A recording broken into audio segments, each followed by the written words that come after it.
How does one solve the problems of the world in one speech? Yeah, that's.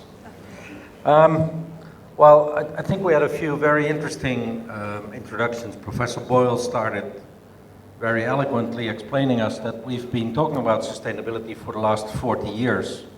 But if you make a photo of the world today, you have to admit that the crises we're in are more complex and interrelated than they've ever been before, whether it's the economics, whether it's the social tension that is on the rise in every part of the world, or whether it's the drastically changing weather patterns and therefore elements of climate change that are harassing us. Indeed, I am not optimistic about our ability as humans to reach a global agreement on any of these matters soon. You know, I much respect the Prime Minister of India, but he this morning voiced very clearly that unless the developed world is willing to do more, do not expect the developing world to step up. And that is a continuation of a rhetoric that is not going to lead us to one human solution for the global society. And finger pointing at politicians makes very little sense in my mind. You can fill conferences with it, I know, but it's not bringing us to the solution. So if you look around the world, what are the other economic forces that could bring a change in this deadlock? There's really only one, and that is global business. So I think it's time that business is going to take the lead. I think if you confront a business person with a statement like that, you can have two kinds of reactions. One is one of great, good news. There must be loads of business opportunities in that. And we heard some of the examples here, whether it's in the energy efficiency, in better appliances, whether it is in investments in renewable energy, like CLP, which has turned its whole company into that direction, or whether it's in the circular economy, like Mr. Christiansen was saying, where whole new logistics concepts, new types of manufacturing concepts need to be designed. There will be loads of business opportunities in there. But another reaction you will get from business is one, wow, this is rather counterintuitive. Because if you look into sustainable consumption, one element that Mr. Christiansen was talking about, selling less or selling products which are designed to last longer is not the natural habitat of business. We want to sell more, we want to sell faster. A new iPhone every 6 weeks would be better than every 6 months. And that's the world we've created. So we need to somehow get out of that mode.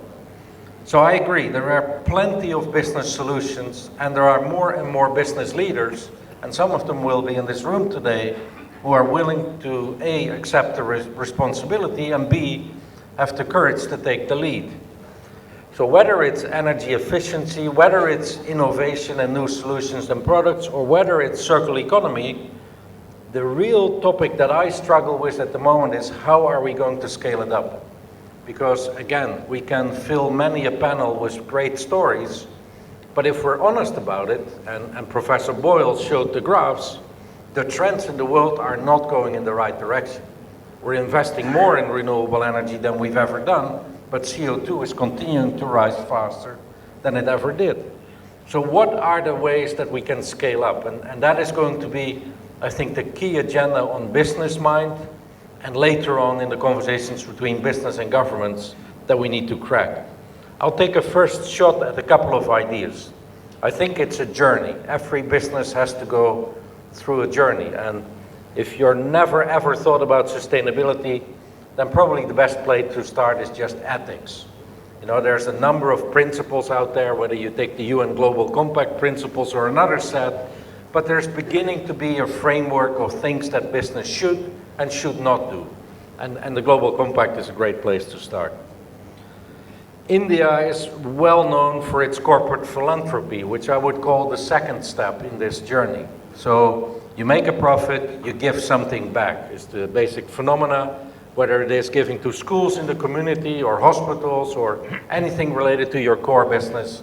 Business can do more. And if I understand the upcoming company law or act here in India well, soon 2% of profits needs to be spent by every Indian company in CSR, in giving back type of activities.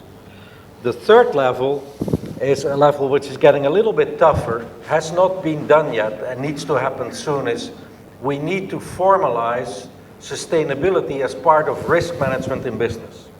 If you look at the risk management frameworks in the world today, then there is nothing said about sustainability or sustainability risks. Financial risks are being analyzed to death, but what weather or social or other sustainability related elements can do it to your business is not captured. We should just simply ask each management team to look at their risks in their business with the lens of sustainability. The fourth level is integrate sustainability in your strategy. Do not think of it as just a CSR strategy on the side of your business. Integrate it in every decision that a business makes. Every building you build, every piece of equipment you buy, test it not only on the financial capabilities, but also on environmental or on social aspects. The fifth layer is going to be work together in sectors or in value chains. We had great discussions in the same room yesterday in the CEO forum around that, and there's more and more examples of value chain optimized sustainability solutions. The last, and I forgot my count, I think it's number 6 now, is we're going to have to call for a revolution of capitalism. And I know these are big words, and I hope I'm not talking about firebombs and bricks flying through the streets.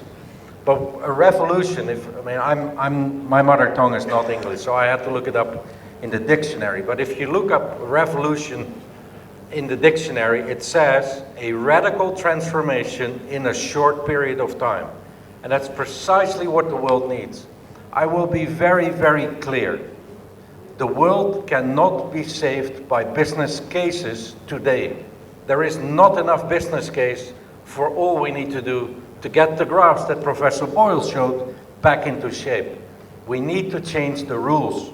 We need to include financial capital returns, which we've done always, natural capital returns, and social capital returns when we talk about the return of a business, when we talk about the GDP of a country, when we talk about what a consumer does and does not spend.